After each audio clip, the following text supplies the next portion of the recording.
Hi hello ಎಲ್ಲರಿಗೂ ಸ್ವಾಗತ. ಬನ್ನಿ ಇವತ್ತು ಹುರುಳಿಕಾಳು ತಂಬಿಟ್ಟನ್ನು ಹೇಗೆ ಮಾಡೋದು ಅಂತ ತಿಳ್ಕೊಳ್ಳೋಣ. ಹುರುಳಿಕಾಳು ತಂಬಿಟ್ಟು ಆರೋಗ್ಯಕ್ಕೆ ತುಂಬ ಒಳ್ಳೆಯದು. ನಾವು ಸ್ವೀಟನ್ನು ತಿನ್ನಬೇಕು ಅಂದರೆ ಹೊರಗಡೆ ಹೋಗಿ ತಿನ್ನಬೇಕು ಅಂತ ಏನಿಲ್ಲ, ಆರೋಗ್ಯಕರವಾದ ಸ್ವೀಟನ್ನು ಮನೆಯಲ್ಲೇ ಮಾಡಿಕೊಂಡು ತಿನ್ಬೋದು. ಅದರಲ್ಲೂ ಹುರುಳಿಕಾಳು ನಮ್ಮ ದೇಹಕ್ಕೆ ಎಷ್ಟು ಆರೋಗ್ಯಕರ ಅನ್ನೋದು ನಿಮಗೆ ಗೊತ್ತೇ ಇರುತ್ತೆ. ಇವಾಗ ಹುರುಳಿಕಾಳು ತಂಬಿಟ್ಟನ್ನು ಹೇಗೆ ಮಾಡೋದು ಅಂತ ತಿಳ್ಕೊಳ್ಳೋಣ ಬನ್ನಿ. ಮೊದಲಿಗೆ ನಾನು ಹುರುಳಿಕಾಳನ್ನು ಚೆನ್ನಾಗಿ ತೊಳೆದು ಕ್ಲೀನ್ ಮಾಡಿ ಬೌಲಲ್ಲಿ ಇಟ್ಟಿದ್ದೀನಿ. ಇದನ್ನು ಕುಕ್ಕರ್ಗೆ ಹಾಕ್ಕೊಳ್ಳೋಣ. ಕುಕ್ಕರ್ಗೆ ಹುರುಳಿಕಾಳು ಹಾಕಿದ ನಂತರ 1 ಲೋಟ ಹುರುಳಿಕಾಳಿಗೆ 2-2.5 ಗ್ಲಾಸಷ್ಟು ನೀರನ್ನು ಹಾಕ್ಕೋಬೇಕು. ಹಾಕ್ಕೊಂಡು ನಾವು ಇಲ್ಲಿ ಉಪ್ಪು ಹಾಕದೇ ಇರೋ ಥರ ನಾವು ಕಾಳನ್ನು ಚೆನ್ನಾಗಿ ಬೇಯಿಸ್ಕೋಬೇಕು. ಯಾವುದೇ ಕಾರಣಕ್ಕೂ ನಾವು ತಂಬಿಟ್ಟು ಮಾಡೋದಿದ್ರೆ ಕಾಳಿಗೆ ಉಪ್ಪನ್ನ ಹಾಕಬಾರ್ದು. ಈಗ ಕಾಳನ್ನು ಸಪ್ಪೆಯಾಗಿ ನಾವು ಬೇಯಿಸ್ಕೊಳ್ಳೋಣ.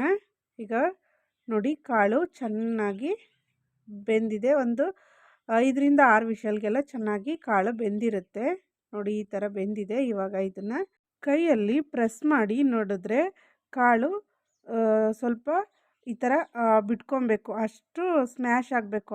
ಆ ಥರ ನಾವು ಕಾಳನ್ನು ಚೆನ್ನಾಗಿ ಬೇಯಿಸ್ಕೋಬೇಕು. ಇವಾಗ ನೋಡಿ, ನಾನು 1 ಬೌಲ್ ಫುಲ್ಲು ಕಾಳನ್ನು ತೊಗೊಂಡಿದ್ದೀನಿ. ಅದನ್ನು ಮಿಕ್ಸಿ ಜಾರ್ಗೆ ಹಾಕ್ಕೊಳ್ಳೋಣ. ಇವಾಗ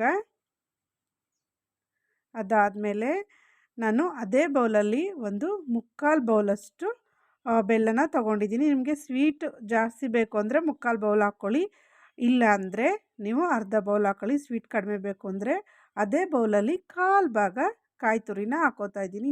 ನಾನಿಲ್ಲಿ ಯಾವುದೇ ಏಲಕ್ಕಿ ಶುಂಠಿನ ಹಾಕ್ತಾ ಇಲ್ಲ. ಮತ್ತು ಸ್ವಲ್ಪ ಆ ಬೇಯಿಸ್ಕೊಂಡಿರೋಂಥ ಕಾಳಿನ ರಸ ಇರುತ್ತಲ್ಲ, ಅದನ್ನೊಂದು ಸ್ವಲ್ಪ ಹಾಕ್ಕೊಂಡು ರುಬ್ಕೋಬೇಕು. ಏಲಕ್ಕಿ ಶುಂಠಿ ಹಾಕಿದ್ರೆ ಆ ಹುರುಳಿಕಾಳಿಂದ ಘಮ ಟೇಸ್ಟು ನಮಗೆ ಸಿಗಲ್ಲ. ಆದ್ದರಿಂದ ಆ ಹುರುಳಿಕಾಳು ಘಮ ಟೇಸ್ಟ್ ಬರಬೇಕು ಅಂದರೆ ನಾವು ಯಾವುದೇ ಏಲಕ್ಕಿ ಮತ್ತು ಶುಂಠಿ ಹಾಕ್ಬಾರ್ದು. ನೋಡಿ, ಈ ಥರ ನುಣ್ಣಗೆ ರುಬ್ಕೋಬೇಕು. ತೀರಾ ಮಿಕ್ಸಿ ಜಾರ್ ಹಿಡಿತಾ ಇದೆ ಅಂದರೆ ಇನ್ನೂ ಒಂದು ಸ್ವಲ್ಪ ಆ ಕಾಳು ರಸನ ನೀವು ಹಾಕ್ಕೊಂಡು ಇದರಲ್ಲಿ ಹದದಲ್ಲಿ ರುಬ್ಕೊಬೋದು. ನೋಡಿ, ಈ ಥರ ಬಂದಿದೆ. ಆದರೆ ಇದು ಉಂಡೆ ಕಟ್ಟಕ್ಕೆ ಬರಬೇಕು ಅಂತ ಏನಿಲ್ಲ. ಸ್ವಲ್ಪ ತೆಳುವಾದರೂ ನಾವು ಆರಾಮಾಗಿ ಒಂದು ಪ್ಲೇಟ್ಗೆ ಸರ್ವ್ ಮಾಡಿಕೊಂಡು ತಿನ್ಬೋದು. ಇದು ಆರೋಗ್ಯಕ್ಕೆ ತುಂಬ ಒಳ್ಳೆಯದು.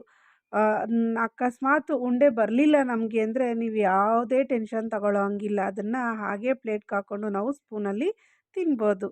ಆಯಿತಾ? ಈ ಆರೋಗ್ಯಕರವಾದ ಹುರುಳಿಕಾಳಿನ ತಂಬಿಟ್ಟು ಎಲ್ಲೂ ಸಿಗೋದಿಲ್ಲ. ನಾವು ಮನೇಲಿ ಮಾಡಿಕೊಂಡ್ರೆ ಅಷ್ಟೇ ಈ ಆರೋಗ್ಯಕರವಾದ ಹುರುಳಿಕಾಳು ತಂಬಿಟ್ಟು ಸಿಗೋದು. ನಿಜವಾಗ್ಲೂ ಈ ಹುರುಳಿಕಾಳು ತಂಬಿಟ್ಟನ್ನು ನೀವು ಮಾಡಿಕೊಂಡು ತಿಂದು ಹೇಗಿದೆ ಅಂತ ಕಮೆಂಟ್ ಮಾಡಿ ತಿಳಿಸ್ತೀರಾ ಅಲ್ವಾ?